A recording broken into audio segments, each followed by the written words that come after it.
Kimi, nag-uumapaw ang kaligayahan. Vice at mga co-host ibinuking na naman ang dalaga.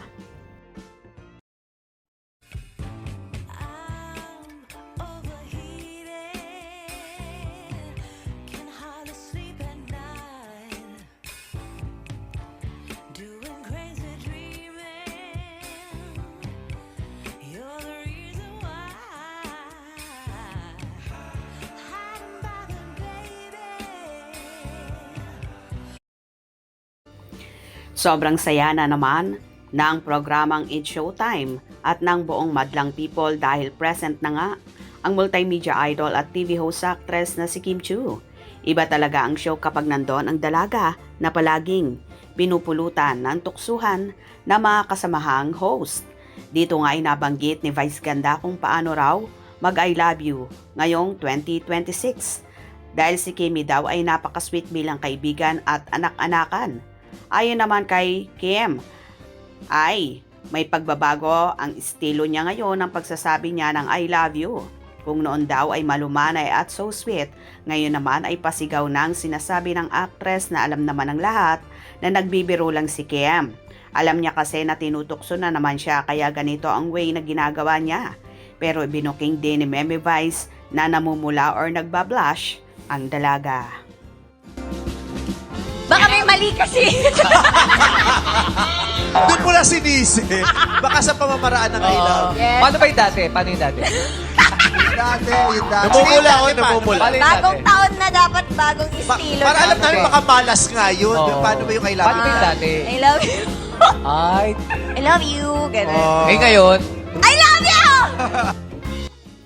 Samot-saring reaksyon naman ang naging tugon dito ng kafanihan. Nag-uumapaw na ang kaligayahan ni Kimi. O ayan, baka di pa kayo kontento niyan. Huling-huli na may ka-I love you na. Yes, tama. Anniversary nila ngayong January 5, 2026. Di ko makakalimutan ang date na yan. Kaya siguro umuwi na ang mag-couple Kim Pao. Endgame na talaga, no denial. Hehehehe. Happy na tayo. Andyan lang yan si Kimi sa dressing room mo. Ay, konting lambing naman. January 5 ngayon. Anniversary nyo. Anniversary nila ngayon sis. January 5. Pinagsigawan na talaga ni Kim ang pagmamahal niya kay Paulo. Love this. Happy ang buong Kim Paulandia. Totoo naman na naalala nyo sabi, January 2026, may true na siya. Iyon na yun. Lumalabas na unti-unti. Private lang sila. Go ka lang Kim Chiu. Kung yan ang love mo, ok lang yan. Yan, pinagsisigawan na ni Kim. Nakakaliw talaga ang It's Showtime. Very nice yung samahan nila. Talagang family, forever sila. Ano mga basher, hindi nyo pa ba gets yan? January 25, 2025. Civil wedding anniversary nila. January 5, 2024 was the proposal. Happy for you, Kimi. Ganyan nga, ipagsigawan mo sa buong mundo ang I love you mo. Ha ha ha ha. Yes, baka magka-work sila ni Kimi. O di ba? Kitang-kita naman talaga kay Kimi kung gaano ka-happy at ka-in love na hindi man ipagsigawan ang pangalan ni Paulo pero alam naman nating siya ang nagpapasaya sa dalaga.